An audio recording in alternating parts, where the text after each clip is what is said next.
ان اللہ لا یستحی من الحق، کہ اللہ تعالیٰ حق بات بیان کرنے سے حیا نہیں کرتے۔ حدیث میں بھی بعض ایسے مسائل کو اللہ کے رسول نے بیان کیا ہے صلی اللہ علیہ وسلم نے جو بظاہر حیا کے خلاف ہیں، مگر اس لیے بیان کیا کہ اگر آپ صلی اللہ علیہ وسلم بیان نہ کرتے تو لوگ ان بے شرمی کے کاموں میں مبتلا ہو جاتے۔ اسی وجہ سے میں بھی یہ ہمت کر رہا ہوں کہ ایک اور ایسا گناہ جس میں لوگ مبتلا ہیں اور وہ ہے حیا کے خلاف، مگر ہے بہرحال شریعت کا مسئلہ اور لوگ اس میں گناہ میں مبتلا بھی ہیں، اس لیے بتانا ضروری ہے۔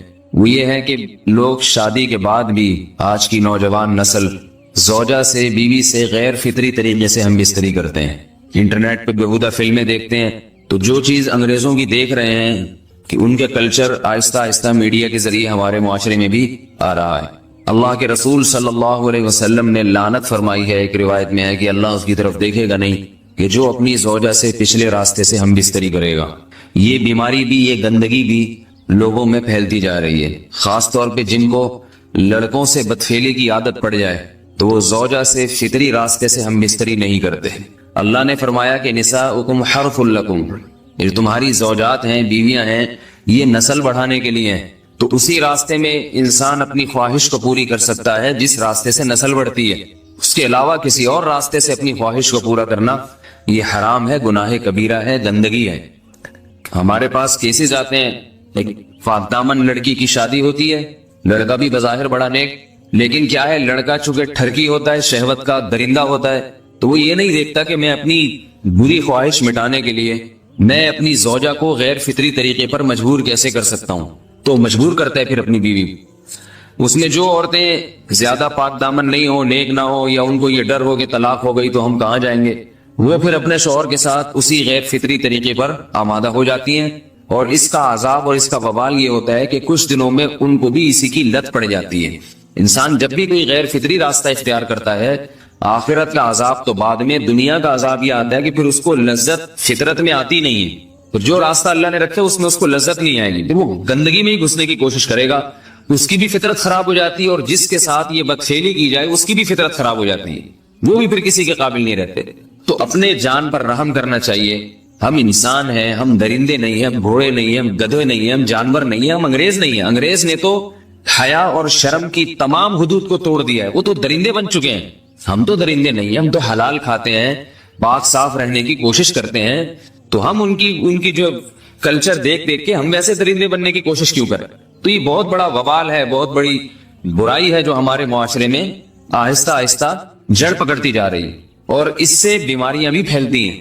غیر فطری طریقہ ہے، بیماریاں بھی پھیلتی۔ ایسے کیسز آتے ہیں کہ جناب وہ مرد مجبور کر رہا ہے بیوی کو، اور وہ بیوی جو ہے ساتھ نہیں دیتی تو پھر اس کو طلاق کی دھمکیاں دیتے ہیں، ایسے کیسز بھی آتے ہیں۔ اور یہ بھی آتا ہے کہ مرد جب اپنی بیوی کو غیر فطری طریقے پر مجبور کرتا ہے، بیوی آمادہ نہیں ہوتی، تو مرد کو یہ دھمکی دیتا ہے کہ بھائی میری خواہش تو تم سے پوری ہوتی نہیں ہے، پھر میں دوسروں کے پاس جاؤں گا۔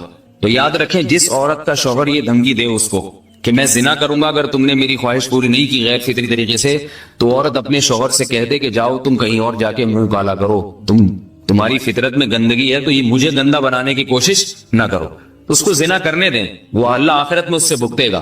ہر بیماری کا اللہ نے علاج رکھا ہے۔ اللہ کے رسول صلی اللہ علیہ وسلم نے فرمایا، صحیح بخاری کی حدیث، ما انزل اللہ من داء الا انزل له دواء، کوئی بیماری ایسی نہیں ہے جو اللہ نے نازل کی ہو اور اس کے لیے دوا نہ رکھی ہو دنیا میں۔ تو اگر کسی کو ایسی لت پڑ گئی ہے غیر فطری کام کی، تو اس کو چاہیے کہ وہ اپنا علاج کرائے، ڈاکٹر سے بھی رابطہ کرے، اور سب سے بڑا علاج یہ کہ کچھ وقت صبر کرے گا، چھوڑ دے گا کچھ عرصے کے لیے، تو خود بخود آہستہ آہستہ صحیح ہو جائے گا۔ ایک آدمی شراب کا عادی ہے، ایک علاج تو یہ کہ ڈاکٹروں سے رابطہ کرے، بہترین علاج کے چھوڑ دے، کتنے دن تڑپے گا؟ ایک دن، دو دن، تین دن، چار دن، ایک ہفتہ، دو ہفتہ، بہت زیادہ سال ہو جائے گا نا، اس کے بعد خود بخود ٹھیک ہو جائے گا۔ سگریٹ کا عادی ہے، چھوڑ دے گا، تو کتنے لوگ ہم نے دیکھے ہیں دن میں 20 سگریٹ پیتے تھے، چھوڑنے پر آئے تو بالکل ایک دم چھوڑ دی انہوں نے، آہستہ آہستہ کر کے چھوڑ دی، لیکن تکلیف ہوئی مگر عادی ہو گئے۔ جادو کا الزام۔ شمس الرحمان چترال سے پوچھتے ہیں، میرا ایک بہنوئی مجھ پر اور میری امی پر الزام لگا رہا ہے کہ ہم اس پر جادو کرتے ہیں، پہلے بھی ایک دفعہ الزام لگا چکا ہے، اس مسئلے کا حل بتا دیں، قریبی رشتہ خراب ہونے کا امکان ہے۔ اللہ آپ کے بہنوئی کو ہدایت دے، انسان بنائے۔ کسی پہ کسی قسم کا جب تک یقینی دلیل نہ ہو آپ الزام نہیں لگا سکتے، یا مضبوط قرینہ ہو. تو اور ویسے بھی یہ جادو وادو کا اثر جو ہے نا ان لوگوں پر ہوتا ہے جن کی قوت ارادی خراب ہوتی ہے, خود ہی کمزور ہوتے ہیں وہ. پیغمبر پہ صلی اللہ علیہ وسلم پہ جو جادو کا اثر ہوا اس کی حکمتیں کئی بار بیان کر چکا ہوں کہ وہ تو اس لیے تاکہ لوگ آپ کو جادوگر نہ سمجھیں. یہودی آپ کو جادوگر کہتے تھے نا, تو اللہ نے تھوڑا سا جادو ہونے دیا, ورنہ جادو نہیں ہوتا اتنے آرام سے, ایسے تو دنیا کا نظام تباہ و برباد ہو جائے. تو اس لیے اپنے بہنوئی کو, یہ کہیں عامل وامل کے پاس بیٹھ رہا ہوگا آپ کا بہنوئی, عامل لوگ ایسی باتیں کر کر کے دماغ خراب کر دیتے ہیں, تو اس کو عاملوں سے ہٹائیں اور اپنی سسٹر کو بولیں, اپنی بہن کو بولیں بہنوئی کو کنٹرول کرے. لیڈی ڈاکٹر کا مرد مریضوں کو چیک کرنا. میں ایک میڈیکل اسٹوڈنٹ ہوں, مجھے پوچھنا یہ ہے کہ ہمیں میل فیمیل سب کو چیک کرنا ہوتا ہے. امتحان میں بھی نبض وغیرہ چیک کرنے کے لیے میل کو بھی بٹھا دیتے ہیں. میں کہتی ہوں فیمیل کو بٹھائیں, تو کہتے ہیں کہ اگر ابھی چیک نہیں کرو گی تو بعد میں بھی چیک کرنا پڑ سکتا ہے, اگر میں چیک کرنے سے انکار کروں تو فیل کر دیں گے, بتائیے میں کیا کروں. اللہ کا خوف چونکہ ہمارے ہاں ختم ہوتا جا رہا ہے, بس دنیا ہی سب کچھ رہ گیا ہے, اللہ کے حکام کو پس پش ڈال دیا ہے. اللہ تعالیٰ نے مرد اور عورت کو اختلاط سے بھی منع کیا, ایک دوسرے کی باڈی کو ہاتھ لگانے سے بھی منع کیا, لیکن ہم لوگ فالو کر رہے ہیں گوروں کو. ہم چاہ رہے ہیں کہ ترقی ہم ان جیسی کریں اور پھر مادر پدر آزاد ہو جائیں, بالکل زنا پھیلے سوسائٹی میں.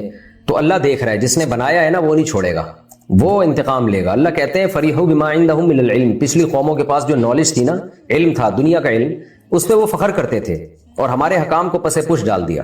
تو آج بھی یہی ہے کہ میڈیکل سائنس ہی کو اور جو سائنس کے دوسرے شعبے ہیں انہی کو انسان نے خدا بنا لیا, اور جو اصل اوریجنل خدا ہے جس نے پیدا کیا, جو نعمتیں دے رہا ہے, اس کی کوئی ویلیو نہیں ہے. تو اس برے ماحول میں سروائیو کرنا ایک شریف لڑکی کے لیے بڑا مشکل کام ہو جاتا ہے, ایک عزت دار عورت کے لیے بڑا مشکل ہو جاتا ہے. آپ ان کو سمجھائیں کہ بھائی میں میل کو نہیں چیک کر سکتی, میں فیمیل ہی کا زندگی بھر علاج کروں گی, مجھے میل کا علاج کرنا ہی نہیں ہے, تو مجھے کیوں آپ ٹریننگ دے رہے ہو. پھر بھی اگر مجبوری ہے تو پھر آپ ہاتھوں میں گلوز وغیرہ لے کے کوئی ایسا یعنی پہن کے جو ہے نا چیک کر لیں, مجبوری ہے, اور توبہ استغفار بھی کریں. اور جیسے ہی آپ یعنی اس ایجوکیشن سے فارغ ہوں تو پھر آپ یہ عزم کریں کہ میں مردوں کا علاج نہیں کروں گی, میں صرف خواتین کا علاج کروں گی. لیڈی ڈاکٹروں کی ضرورت ہے خواتین کے لیے, مردوں کے لیے میل ڈاکٹر بہت ہے. مجبوری ہو تو مرد بھی بعض دفعہ ہوتا ہی ہے کہ ہم ہاسپٹل میں جاتے ہیں تو لیڈی ڈاکٹر بیٹھی ہوئی ہوتی ہے, تو وہ بھی ہسپتال کی غلطی ہے کہ آپ نے میل کے لیے فیمیل کو کیوں بٹھایا. پیشنٹ تو بیچارہ مجبور ہوتا ہے, وہ اب